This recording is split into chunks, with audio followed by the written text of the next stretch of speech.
Hey there guys, just wanted to give you a quick rundown of our Scamper ability and kind of explain how it works and some of the myths regarding Scamper. So let's go take a look at my Scamper ability. It's right here. Roll forward 12 meters. When slowed, you can only roll forward 6 meters. While rolling, your chance to dodge melee and ranged attacks is increased by 30%. Does not break stealth, cannot be used while immobilized. Notice it only increases our chance by 30% to dodge melee and ranged attacks. Doesn't mean I can dodge force attacks or tech attacks, just plain melee and ranged attacks. So it is a nice little defense boost, but it's not a huge advantage. Second of all, if you notice on my buff bar when I use it, only lasts for about maybe 2 seconds.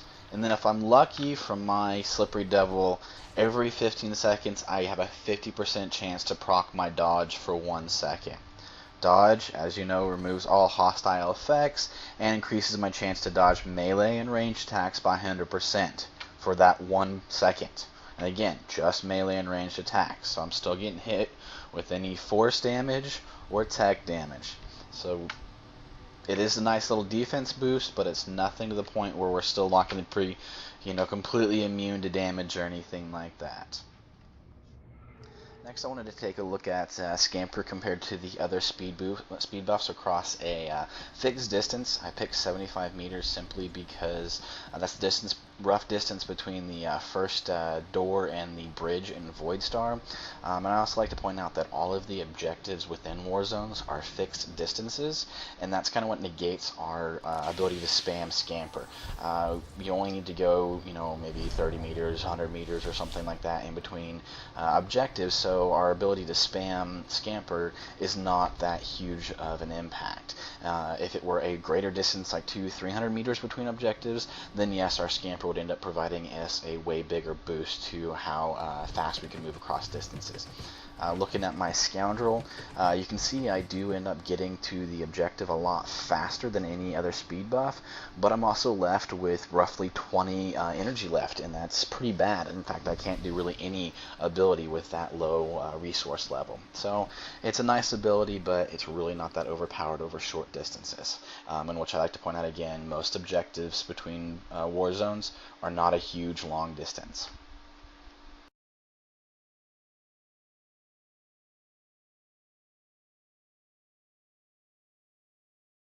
So the next thing I wanted to look at was a couple of war zones. I was never able to get Voidstar Nova Coast to really pop so I could show you anything, but here's Ancient Hypergate.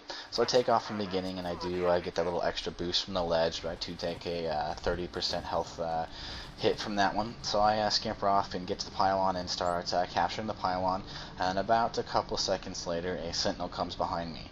If it were an enemy, he more than likely would have been able to leap towards me and interrupt my cap.